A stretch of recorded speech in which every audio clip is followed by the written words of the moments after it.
Jai Nandalala Madiyoli Saranam Saraswati Namastubhyam Varade Kamarupini Vidyarambam Karishyami Siddhir Bhavatu Me Sada. Thank you for joining in on the second discussion on Sri Amma's book Pain Experienced and the Way It Disappeared. This discussion will be a continuation of the first discussion based on the chapter 1, which is Pain from Fear. Knowledge is defined as facts, information, and skills acquired by a person through experience or education. It is our duty to ensure the validity of the knowledge we obtain. If I were to buy an expensive Rolex watch, the knowledge I get will be biased towards the expertise of the person I approach. For example, if I reach a jeweler, he would explain the intricacy of the jewelries embedded in the watch. If I ask a watch craftsman, his explanation will be based on the precision mechanism present in the Rolex watch. A watch collector will tell me why people love to own a Rolex watch. The same question, if I pose to Sri Amma, her answer is going to be very specific towards my need. She would first question me why I thought of buying the watch. She would know my circumstance and would give her answer so that it will help me or benefit me if I were to purchase the watch. Same thing in her books.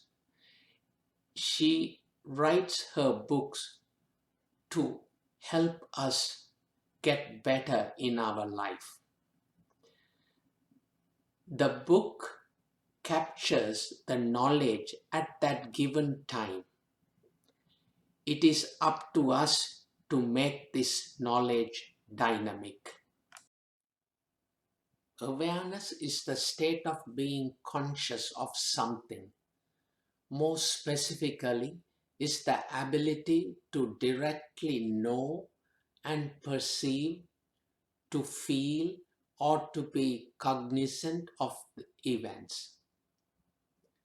In this picture, the awareness of the lady for her child is very visible from the way she is interacting with the baby Krishna. This has happened because she is blessed with motherhood. The mother is always aware of her child even when she is buried in her day-to-day life. She becomes the protector of her child as the child runs around and plays close to her mom. This awareness is vital for us to perceive the information, surrounding us and for us to act appropriately. An incident comes to my mind. When Sri Amma was visiting Lancaster, we were at a devotee's house and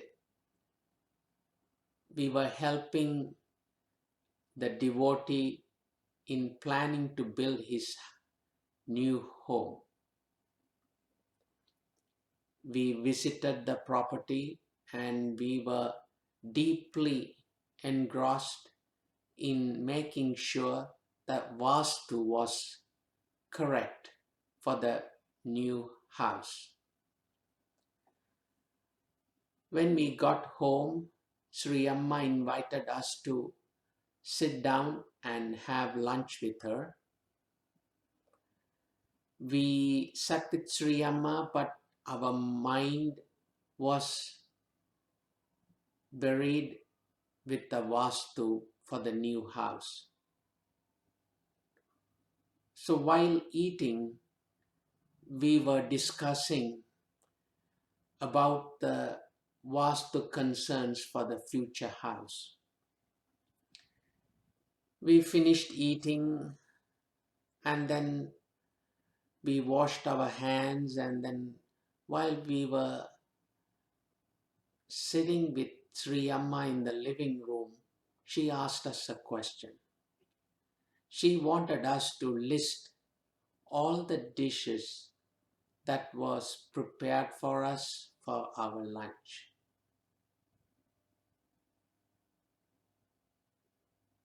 To our surprise, we couldn't only list 2 out of the 4 dishes. And then Sri Amma made us realize that as our mind was in the Vastu planning, we did not notice the dishes that she had specifically asked someone to make for us. She made us realize our mistake, and then she imprinted on us that it is very important that we have to be aware in whatever we do for us to make the best out of that situation. This beautiful picture illustrates the gopis' path to inner awareness. Gopis were blessed to be born in the same time period as Lord Krishna. Even though they were not educated and covered with ignorance, born in a lowly caste, they were blessed to have Lord Krishna guide them. Their connection to Lord Krishna matured and became very strong through the Leelas of the Lord. This connection helped them to initially visualize the Lord and to see Him and to feel Him like as He is manifested outside. There are many veils of ignorance that cover our mind. These veils of Maya have to be torn for us to see the Atman within ourselves. The guidance of Lord Krishna, the blessings of Lord Krishna helped the gopis to achieve the blessing of seeing the Lord within themselves. Another interesting story from Paramahamsa Ramakrishna comes to my mind. While at Dakshineshwar temple, he met the great Totapuri Swami. Totapuri Swami wanted to initiate Swami Ramakrishna in the meditation of non-dualistic aspect of the Brahman. Ramakrishna obtained permission from the goddess Mother Kali and got initiated in that path. Every time he meditated, the mother would appear as a vision in his mind, and he would lose himself in the mother's form and not go beyond it. This happened many times, and he complained to the Totapuri Swami of his difficulty.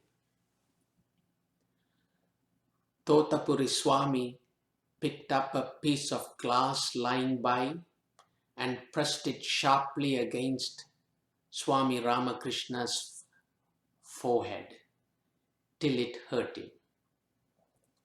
Then he asked Swami Ramakrishna to meditate on the pain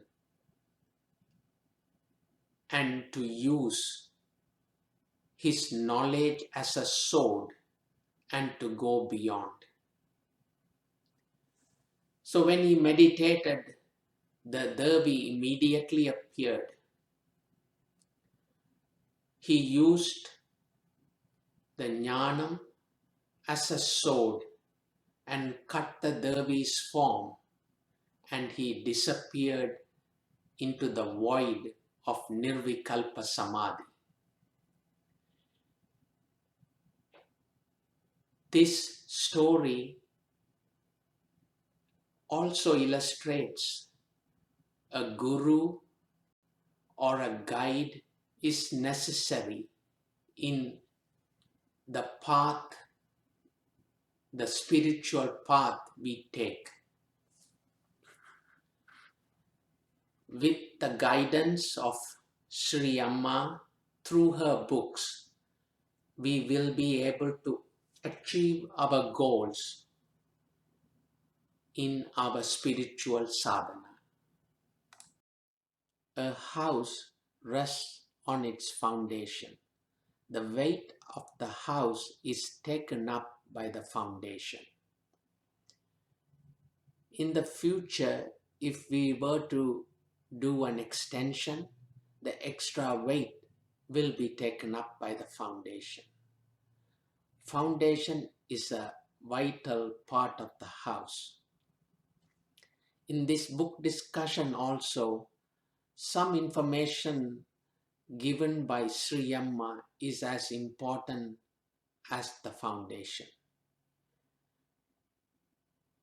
Our belief in divinity, our faith in divinity,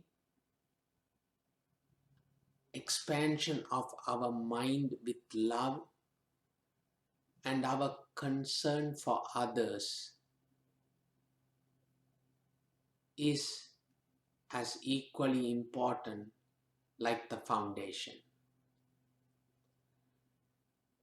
We also have to believe in ourselves, and we have to know with divine blessing, nothing is impossible. These are like the pillars. and it is our duty to plan ahead. When we plan ahead, we decrease the pain that we might experience while doing a project. Knowledge and awareness illuminates our mind. It helps to get rid of the ignorance that is clouding our mind. It imparts wisdom for us to do things correctly. It brings clarity into our mind. Many of us have been blessed to be in the presence of a divine person, a realized soul, a guide for us in this life. For me, Sri Amma has been that person.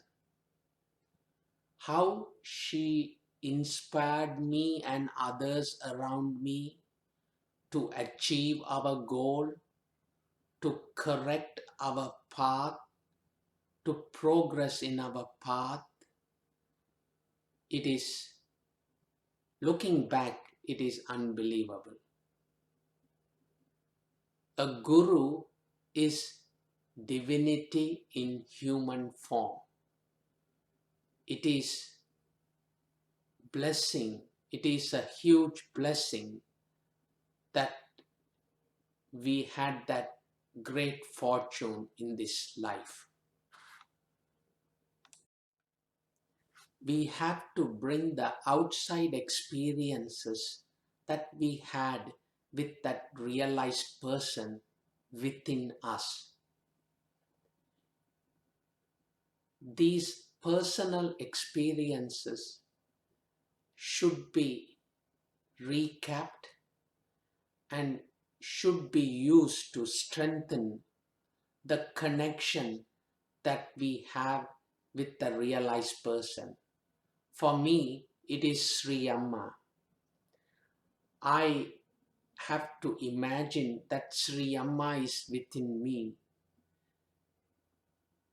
and the existing connection I have with her, for me, she is my divine mother, and I imagine that she is residing with me,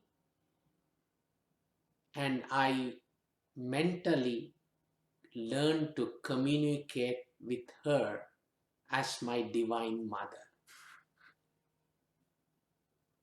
We have to have a connection with the divinity for the inner awareness to awaken within us.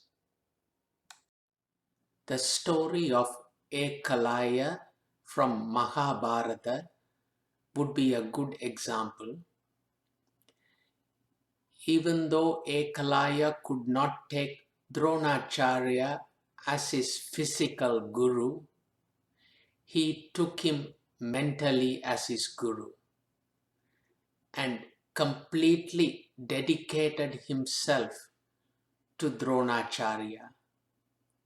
So much so, he achieved greatness in archery.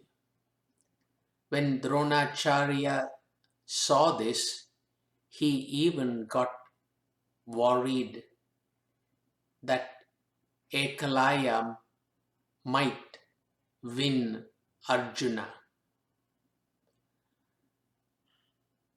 This shows the power of mind when we fully commit ourselves and we completely offer ourselves to achieve the goal. Let our mind expand with the divinity.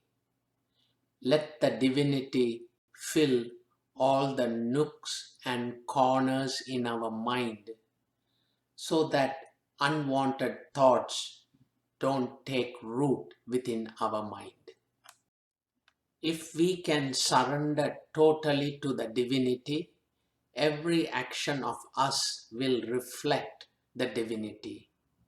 Nothing will become impossible for us.